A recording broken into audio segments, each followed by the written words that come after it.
Honorable Indian Minister, Health and Family Welfare and Chemicals and Fertilizers, Sri Jagat Prakash Nadda ji, Honorable Union Ministers, Sri Dharmendra Pradhan ji, Sri Jewel Oram ji, Sri Ashwini Vaishnav ji, Honorable Deputy CM Sri Kanak Vardhan Singhdeu ji, Honorable Minister Government of Odisha Dr. Mukesh Mahaling ji, Chief Secretary Government of Odisha Sri Manoj Ahuja, Secretary Health and Family Welfare Government of India Srimati Punya Srivastav, Commissioner cum Secretary Health and Family Welfare Government of Odisha Srimati Ashwati S, Chief Executive Officer National Health Academy Srimati L.S.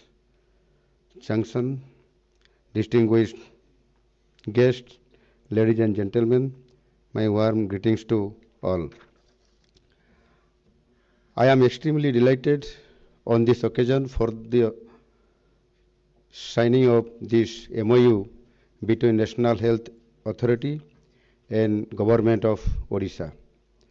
This significant event along will change the health status of about 86% of the population of Odisha. It is going to revolutionize the systematic approach and top to bottom accessibility with a magical touch.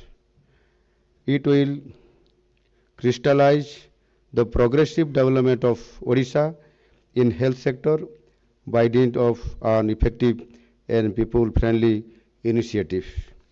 I express my deep gratitude to Honorable Prime Minister Shri Narendra Modi ji for his unwavering support to Odisha in all its initiatives.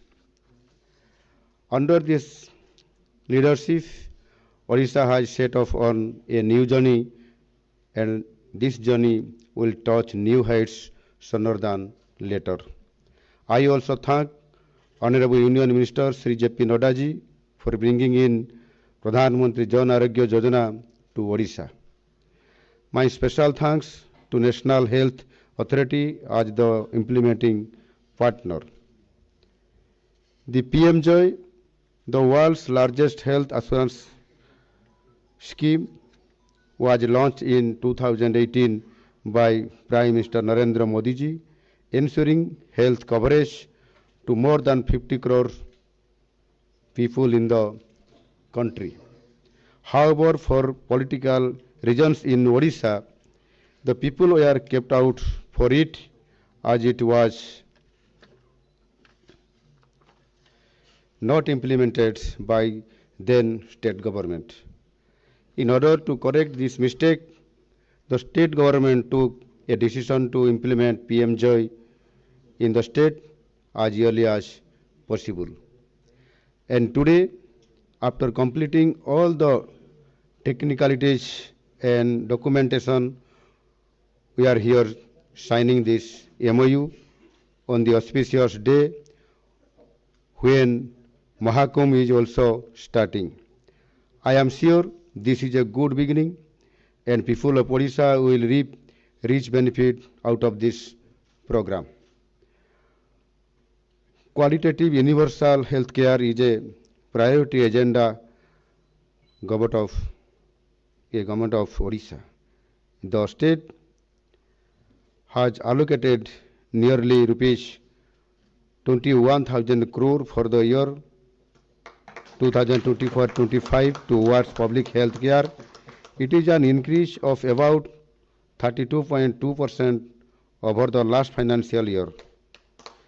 The allocation for health care is around 8% of the total state budget, which is perfectly in tune with the national health policy. At present, our government is implementing Gopabandhu Jan Arogya Yojana that provides universal health cover to all at all government health facilities and select private hospitals. It provides comprehensive health care to economically backward families with rupees 5 lakh per annum per family. Besides, an additional rupees 5 lakh for women members of the family at empaneled private hospitals. At present, our 1 crore families, covering nearly 80% of the population of the state, are provided health assurance under Gopabandhu Jan Arogya Yojana, which is one of the highest in the entire country.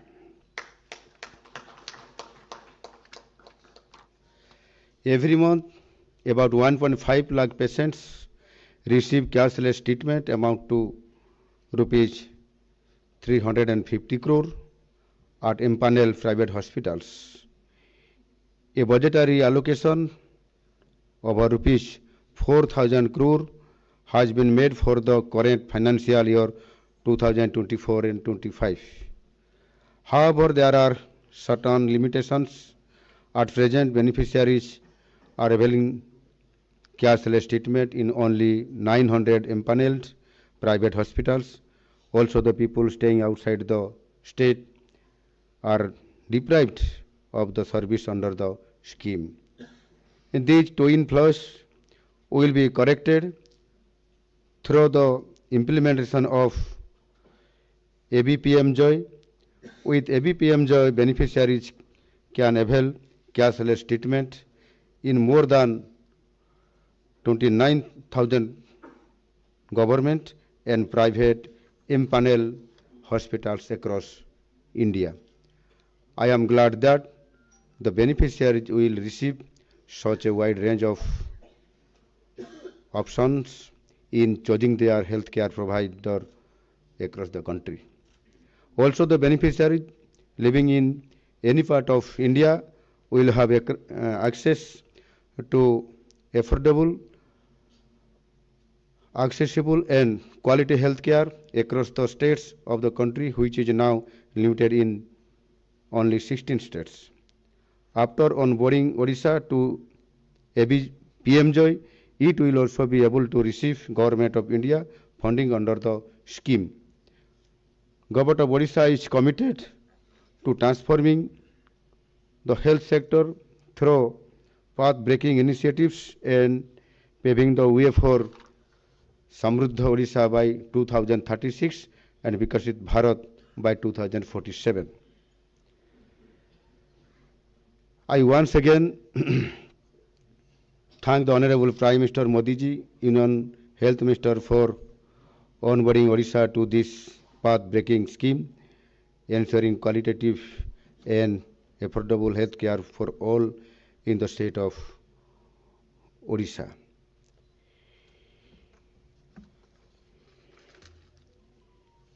আজি এটি উপস্থিত थिबा एवं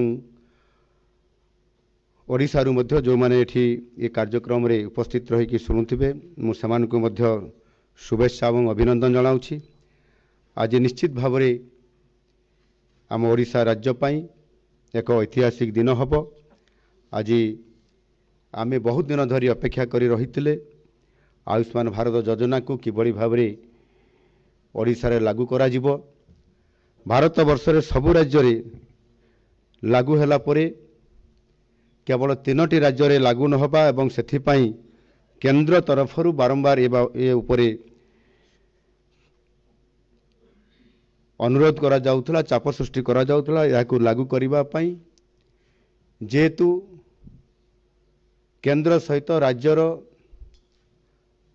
याकु मिलित भाव रे काम करिवार जो गोटिए हीनमन्यता रहुतला एवं सेही कारणरू से वेस्ट बेंगल कथा कहतु बा आमर ये दिल्ली सरकार कथा कहतु किंबा आम ओडिशा रे मध्य ये प्रकार विगत दिन मानकरे केंद्र सहित गोटे अंडरस्टैंडिंग रे एवं केंद्र राज्य मिलित सहयोग रे ये आयुष्मान भारत योजना को लागू करिया पई पछघुंचा दउथिले एवं ता सहित समानकर मध्य गोटे ये राजनीतिक क्षेत्र में मध्य गोटे असहमति प्रकाश पाउथला जोथिरे कि सेमाने आशा व्यक्त करुथिले कि एटा लागू करिवा द्वारा केंद्रर केंद्र सरकार यथेष्ट लाभ हम तांकर नाम हम एवं आमे सेथिरु नाम पाइबु नाही कि जस पाइबु नाही ए प्रकार गोटे जो नकारात्मक भावना तैयारी होता जहाद्वारा या लागू हेबारे आज पर्यंत लंबा समय धरिकी ताकू करा जाउ नथिला।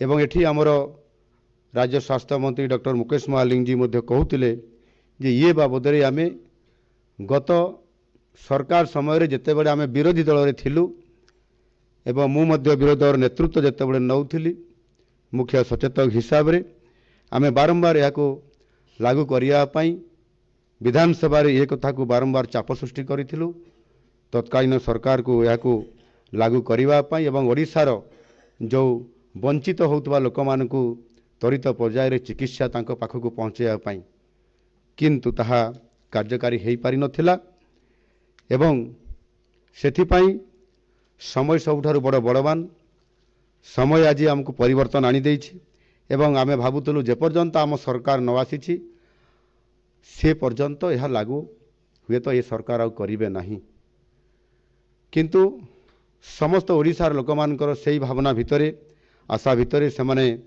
आज समय परिवर्तन होइछि एवं समाने मध्य मत परिवर्तन करिसंती एवं एठी माननीय यशस्वी प्रधानमंत्री नरेंद्र मोदी जी नेतृत्व रे डबल इंजिन सरकार ओडिशा रे प्रथम थर करी आनिबा एवं आज जेते भी विभिन्न विभागर जेते भी स्कीम योजना जहाँ भी केंद्र सरकार सारा भारत वर्ष रे लागू करिथांती ताहा सबु राज्य रे लागू हुए किंतु आम ओडिशा रे ताहा लागू हो नथिला आ सेति पई ओडिशार लोक माने स्वास्थ्य क्षेत्र रे एवं अन्यान्य विभाग रे मध्य अनेक क्षेत्र रे बहुत पछुआ रहिबा सहित ये सुविधारू पाइबारू वंचित होउथिले एनु आज जहाँ भी हो विलंबे कार्य सिद्धि ये अनुसार एवं आम समस्तंकर जो ओडिशार लोकंकर भावना परिवर्तन हैला शासन मध्य परिवर्तन हैला ओडिशा रे नुआ शासन आसिला डबल इंजिन सरकार आसिला आ सेही शुभ अवसर आज ये प्रकार गोटे बड़ सुजोग मध्य आमको आसिला आज आमे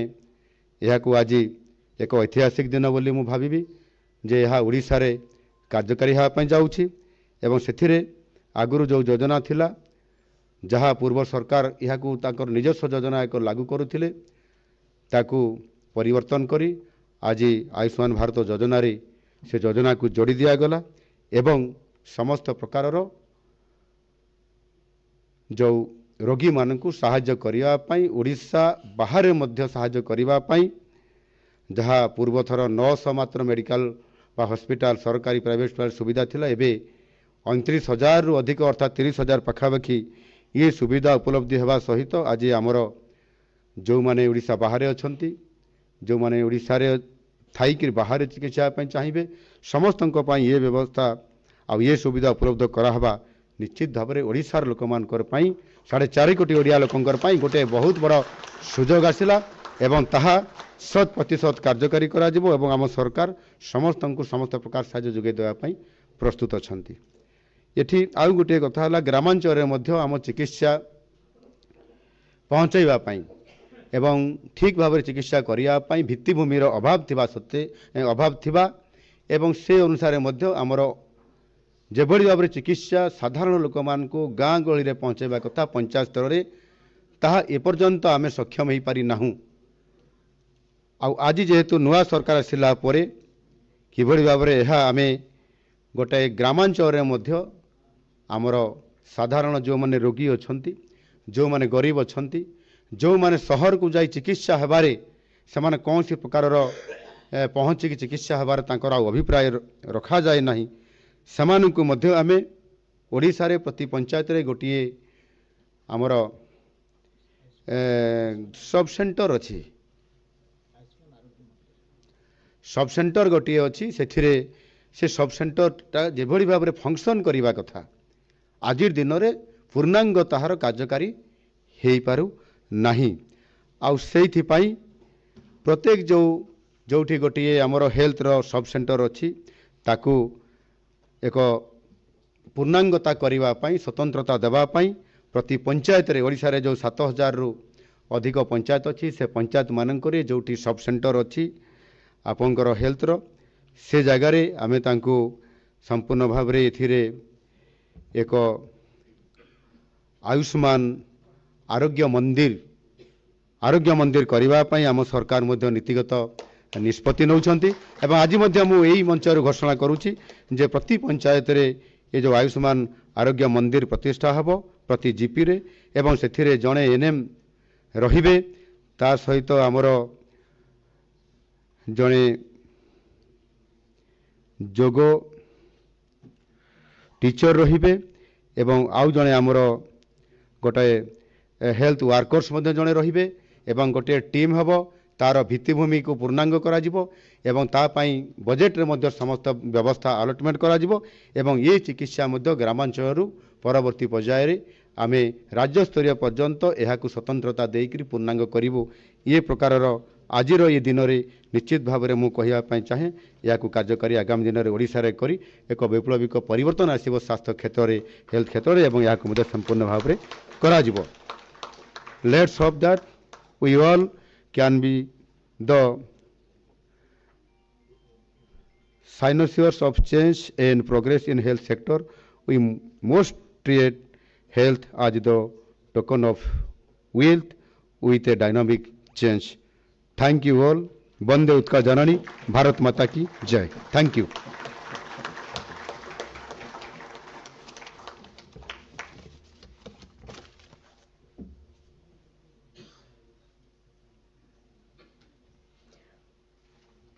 बहुत बहुत धन्यवाद माननीय मुख्यमंत्री जी।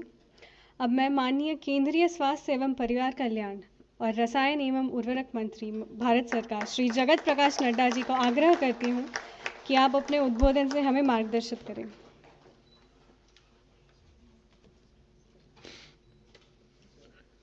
आज के इस मेमोरेंडम ऑफ अंडरस्टैंडिंग के साइनिंग सेरेमनी में मंच पर उपस्थित हमारे उड़ीसा के यशस्वी मुख्यमंत्री, हमारे वरिष्ठ नेता श्री मोहन चरण मांझी जी, हमारे भारत सरकार में मंत्री और मेरे वरिष्ठ साथी श्री धर्मेंद्र प्रधान जी, हमारे भारत सरकार में वरिष्ठ मंत्री श्री अश्विनी वैष्णव जी, हमारे वरिष्ठ नेता और भारत सरकार में मंत्री श्री जुएल ओरांव जी, हमारे deputy chief minister कनकवर्धन Singh ji, हमारे प्रदेश के स्वास्थ्य मंत्री श्री मुकेश महालिंग जी, हमारे उड़ीसा के हमारे भारत सरकार के स्वास्थ्य सचिव मैडम पुण्य सलीला श्रीवास्तव जी, हमारे चीफ सेक्रेटरी उड़ीसा के Manoj Ahuja ji, chief executive officer national health authority madam Changsan ji, हमारे उड़ीसा और भारत सरकार के स्वास्थ्य मंत्री के मंत्रालय के सभी वरिष्ठ अधिकारीगण और हमारे मित्र और मीडिया के मेरे साथी, प्रिंट मीडिया और इलेक्ट्रॉनिक मीडिया के मेरे साथी, सबसे पहले तो आज इस एमओयू के साइनिंग पर आप सब लोग लोहड़ी के मकर संक्रांति के अवसर पर एकत्र आए हैं, तो सबसे पहले तो आप सबको मकर संक्रांति की बहुत बहुत शुभकामनाएं। हम सब लोग आज ये प्रधानमंत्री जन आरोग्य योजना के साथ गोबंधु आरोग्य योजना को जोड़ते हुए आज इस नए कार्यक्रम को उड़ीसा के लिए प्रारंभ कर रहे हैं। हमारे वरिष्ठ साथियों ने इसकी डिटेल्स पर, इसकी बारीकियों पर प्रकाश भी डाला है और उसके साथ साथ हमारा मार्गदर्शन भी किया है कि किस तरीके से ये जन आरोग्य योजना के तहत उड़ीसा के साधारण मानस को, साधारण व्यक्ति को किस तरीके से इसका लाभ पहुंचने वाला है। इसलिए ये ऐतिहासिक पल है जब उड़ीसा भी इसमें जुड़ रहा है। मैं मोहन चरण मांझी जी को, उनके नेतृत्व को और हमारे स्वास्थ्य विभाग को, जिन्होंने पिछले 6-7 महीने में पूरी बारीकियों को स्टडी करने के बाद इस नतीजे पर पहुँचे और इस निष्कर्ष पर पहुँचे और आप भी आयुष्मान भारत के साथ जुड़े हैं, इसके लिए आपको मैं बहुत बहुत बधाई देना चाहता हूँ। मित्रों, बाकी सारे विषयों के बारे में बहुत डिटेल में हमारे वक्ताओं ने आपसे चर्चा की है। मेरे मन में सिर्फ ये साइनिंग का ओकेजन का उपयोग करते हुए किस तरीके से भारत में स्वास्थ्य के दृष्टि से परिवर्तन आया है और किस तरीके से पॉलिसी मेकर्स और पॉलिटिकल इच्छा शक्ति, पॉलिटिकल विल, ये किस तरीके से परिवर्तन लाती है, इसको आपके साथ मैं शेयर करना चाहता हूँ। क्योंकि होता क्या है कि हम आगे देखते हैं, पीछे भूल जाते हैं। अब आज से उत्तरायण शुरू होता है,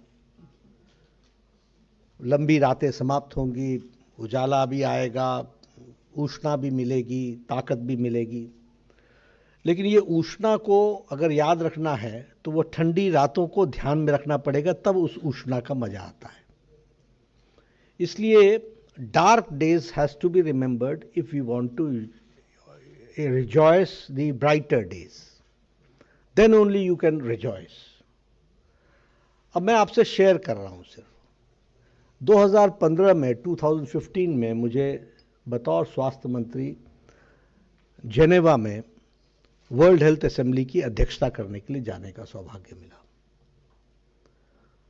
जब मैं वर्ल्ड हेल्थ असेंबली में गया तो वहां चर्चा थी यूएचसी की, यूनिवर्सल हेल्थ कवरेज की, और वो एक तरीके से विकास का पर्यायवाची था, सिनोनिम था। वो एक तरीके से प्रोग्रेसिव होने का एक स्लोगन था। और ये ठीक है कि इंडिया की टर्न थी चेयर करने की, तो यूएचसी की मीटिंग को भी भारत ने चेयर किया। लेकिन मेरे मन में उस समय प्रश्न था कि क्या भारत कभी यूएचसी की तरफ आगे बढ़ सकता है, यूनिवर्सल हेल्थ कवरेज की तरफ जा सकता है क्या? यहां जब मैं यूनिवर्सल हेल्थ कवरेज की चर्चा शुरू की, आदरणीय प्रधानमंत्री जी के समक्ष विषयों के बारे में रखा, तो मुझे याद है कि प्रधानमंत्री जी ने कहा था कि नड्डा कुछ बड़ा सोचो, क्योंकि मैं जो आइडिया लेकर के गया था वो उनके दायरे में छोटा था, और था भी सच में छोटा। और फिर हम लोगों ने आयुष्मान भारत पर काम करना शुरू किया, और आज मुझे आपसे खुशी होती बताते हुए कि नेशनल हेल्थ अथॉरिटी ने आयुष्मान भारत पर 9 महीने के अंदर वर्ल्ड्स लार्जेस्ट हेल्थ कवरेज दिया और world's fastest health coverage. It is the world's largest health coverage and it is the fastest health coverage. 9 महीने के अंदर and totally digitized, totally digital, कहीं कोई कैश पेमेंट नहीं। ये छोटी घटना नहीं है, ये भारत को डिजिटल वर्ल्ड में एक अपना स्थान देता है। और देखिए साइज को आप समझिए, 140 करोड़ लोगों में 10 crore 74 lakh families, 10 crore 74 lakh families, 55 crore people, और बाद में उसमें ऐड हो गए हमारे आंगनवाड़ी वर्कर्स, हमारे आशा वर्कर्स, 36 लाख फैमिलीज वो जुड़ी। और अभी अभी प्रधानमंत्री वय वंदन योजना के तहत 6 करोड़ लोग जुड़े, यानी 61 crore people. That means 45% of Indian population is now covered under Ayushman Bharat, which is the world's largest and the fastest जो हमने हेल्थ कवरेज को देने का प्रयास किया है, उसको हमको समझना चाहिए। आपको यह भी जानकर खुशी होगी, इसलिए क्योंकि कभी कोई सोचता नहीं था। आप देखिए 2018 के पहले किसी गरीब की बाईपास सर्जरी का मतलब क्या होता था?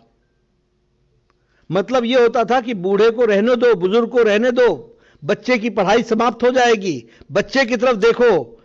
और बुजुर्ग भी इस बात से संतुष्ट हो जाता था कि मैं तो जिंदगी जी चुका हूं, अब तो इन बच्चों के बारे में सोचना चाहिए। आज वो एम्पावर्ड हुए हैं, यह परिवर्तन आया है, इस बात को हमको ध्यान में रखना चाहिए। और मैं यहां आपसे बताना चाहूंगा कि 8 करोड़ 19 लाख हॉस्पिटल एडमिशन्स हुए हैं सिंस द इंसेप्शन 2018 से 8 करोड़, यानी ये 8 करोड़ लोग कभी हॉस्पिटल का दरवाजा नहीं खटखटाते थे। सिर्फ हॉस्पिटल का बिल देख करके या उसकी जो एस्टिमेट्स बनते थे उसको देख करके घर वापस लौट जाते थे। आज आपको जान करके खुशी होगी कि 1.13 lakh crore have been spent for the marginal section of the society under Ayushman Bharat. इसको भी हमको ध्यान रखना चाहिए और इससे marginal section of the society कितना एम्पावर्ड हुआ है, कितनी ताकत मिली है, उसको भी हमको ध्यान में रखना चाहिए।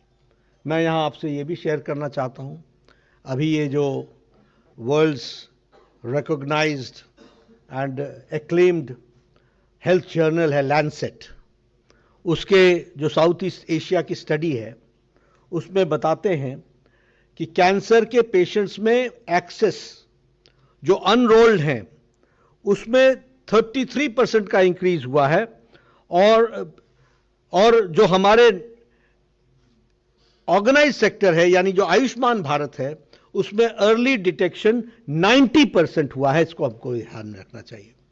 और ये 90% वो लोग हैं जो कभी हॉस्पिटल जाकर के कैंसर का इलाज करने का सपना भी नहीं देखते थे। उन लोगों को आज अर्ली डिटेक्शन कैंसर का मिल रहा है और उसी तरीके से अगर देखा जाए तो हेल्थ सीकिंग बिहेवियर में भी महिलाओं में बहुत इंप्रूवमेंट हुआ है, सिर्फ क्योंकि वो उनको हॉस्पिटल की फैसिलिटीज मिल रही है। ऑन्कोलॉजी में 58%, ऑप्थेल्मोलॉजी में 51%, ये हॉस्पिटल एडमिशन्स हुई हैं और ये हम लोगों को फैसिलिटी मिली है जो महिलाओं ने इसका उपयोग किया है। ये सब तो हम जानते हैं कि लगभग 2000 प्रोसीजर्स और इस आयुष्मान भारत के तहत कवर हुए हैं और 27 मेडिकल स्पेशलिटीज़ में ये कवर हुए हैं। कोई भी बड़ा ऑपरेशन उठा लीजिए, नी रिप्लेसमेंट से बाईपास से लेकर के सब कुछ, all are covered under Ayushman Bharat. और मैं ये भी ज़रूर कहना चाहूँगा कि इसका इकोनॉमिक्स में क्या असर पड़ा है। इसका इकोनॉमी में ये असर पड़ा है आयुष्मान भारत का कि जो हमारे माइक्रो फाइनेंसिंग होती थी उसमें जो नॉन परफॉर्मिंग एसेट्स बनते थे उनकी संख्या घट गई है और क्रेडिट्स को लोगों ने वापस देने की सामर्थ्य बन पाया है। This is because the health coverage has taken place. उसका एक वन एस्पेक्ट हमको ध्यान में रखना चाहिए। उसी तरीके से हॉस्पिटल के ग्रोथ में भी, हॉस्पिटल के एडमिशन्स में भी ग्रोथ में इजाफा हुआ है। अगर मैं सिर्फ एग्जाम्पल उठाऊं मध्य प्रदेश के एक डिस्ट्रिक्ट का, तो वहां hospital admission was 7,318 in 1819 and now the hospital admission is 2,24,000 in 24-25 which is 30 times more hospital admission. अब ये बीमारी बढ़ी है ऐसा नहीं है, बीमारी का इलाज करने का सामर्थ्य बढ़ा है और इस कारण से हॉस्पिटल एडमिशन बढ़ा है। क्योंकि हॉस्पिटल में जाने से डरते थे, वो लोगों को आज जाने का मौका मिला है। और इसमें जो सबसे बड़ी बात हुई है वो जो अक्टूबर महीने में प्रधानमंत्री जी ने प्रधानमंत्री वय वंदन योजना को जो प्रारंभ किया, anybody of any as, of any gender, of any caste, of any financial background, of any social status, उसको 5 लाख रुपए का हर साल हेल्थ कवर दिया जाएगा। इसका व्यवस्था की गई है। इसको हमको, और इसमें लगभग 6 करोड़ लोग हैं। और इस बात को भी ध्यान में रखने की जरूरत है कि प्रधानमंत्री आयुष्मान भारत में अगर कोई फैमिली है, over and above, if there is anybody above the age of 70, he और she will be getting another 5 lakh for her health coverage, for his health coverage. इसको हमको समझना है। तो इस तरीके से इसको जोड़ने का प्रयास हुआ है। आपके सामने मैं कुछ एक स्टैटिस्टिक्स ये भी रखना चाहूंगा कि छत्तीसगढ़ में बस्तर और बीजापुर जैसे एरिया में जहां नक्सलिज्म के बारे में चर्चा होती है, वहां भी हॉस्पिटल एडमिशन 4.3% हमारा इंक्रीज हुआ है। यानी वहां भी मेडिकल फैसिलिटीज को पहुंचाने का प्रयास हुआ है। और ये जो हमारे गोप बंधु जन आरोग्य योजना है, इसमें जहां आप 1,03,00,000 लोगों को कवर कर रहे थे, मुझे खुशी है कि प्रधानमंत्री मोदी जी के नेतृत्व में अब 67.8 lakh people will be covered under Ayushman Bharat. Government of India will take care और उनके हेल्थ कवरेज के माध्यम से आपको लाभ मिलने वाला है, उसको हम आगे बढ़ाने वाले हैं। मित्रों, ये सारी बातें मैंने आपके सामने इसलिए रखी क्योंकि एक तरफ मैंने आपको थोड़ा अंधकार दिखाया जहां पॉलिसी पैरालिसिस था, और एक तरफ मैंने आपको पॉलिटिकल विल और डिटर्मिनेशन दिखाया, और पॉलिटिकल विल और डिटर्मिनेशन के कारण किस तरीके से इंडिकेटर्स चेंज होते हैं वो हमने आपको आपके सामने रखा है। मैं फिर से मोहन जी को बधाई देना चाहता हूं और उनका धन्यवाद करना चाहता हूं। उड़ीसा पर भी लंबे समय तक ग्रहण लगा हुआ था, वो भी थोड़ा तकलीफ में था। हम जाते थे, हम बोलते थे भाई आयुष्मान भारत का उपयोग करो। आपके यहां से बड़ी संख्या में लोग देश भर में, दुनिया भर में काम करने जाते हैं, उनको वो फैसिलिटी नहीं मिलती है, लेकिन राजनीतिक दृष्टि से लोगों के विषयों को गौण रखना, उनको इग्नोर करना और अपने ईगो को ऊपर रखना, ये इसका कारण बनता है। और जिद में, सिर्फ जिद में पॉलिटिकल ईगो, कैसे कैसे फैसले हो जाते हैं और कैसे कैसे लोग अड़ जाते हैं। मैं बार बार जाता था, आप हमारे कनक देव सिंह जी को याद होगा, हमारे जुएल जी को याद होगा, धर्मेंद्र जी आपके साथ मैं बुलंदशहर गया था, आपके साथ मैं बालेश्वर गया था। हम बार बार जाकर के बोलते थे हमने गवर्नमेंट मेडिकल कॉलेजेस आपको दिए, हमने All India Institute of Medical Sciences आपको दिया, हमने आपको सैटेलाइट सेंटर दिया, we are there to help, we believe in cooperative federalism. लेकिन वो हठ योग ने उड़ीसा को लंबे समय तक वंचित रखा। आज जब उत्तरायण का प्रारंभ हो रहा है तो शायद उड़ीसा में भी उत्तरायण से हम आगे बढ़ रहे हैं और हम आज उस पल पर पहुंच चुके हैं जहां कि हम विकास के दृष्टि से मुख्य धारा में उड़ीसा को ला सकेंगे। और इस दृष्टि से, और जो जुएल साहब ने कहा कि एमसीसी लग गया, तो मुझे लगता है कि समय पर उड़ीसा को समझ में आया है, दूर वो भी नहीं है जब दिल्ली भी इसमें शामिल हो जाएगी। तो इस तरीके से ये आगे हम इसको बढ़ाएंगे। आप सब लोग इस ऐतिहासिक घड़ी में शामिल हुए हैं।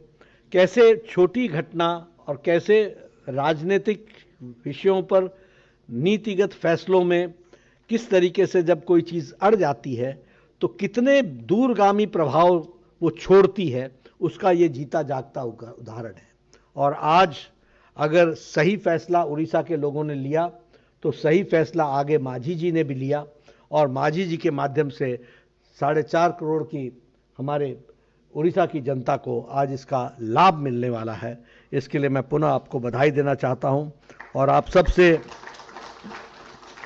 एक निवेदन जरूर करना चाहता हूं कि हमेशा अंधकार और उजाले का अंतर स्पष्ट रखिए, क्योंकि अगर वह स्पष्ट नहीं रहेगा, मेरा इशारा ही है, मैं इससे ज़्यादा नहीं बोल सकता, लेकिन अगर यह स्पष्ट नहीं रहेगा तो ध्यान रखिएगा कि फिर there is a grey area, and that gray area is always very, very problematic.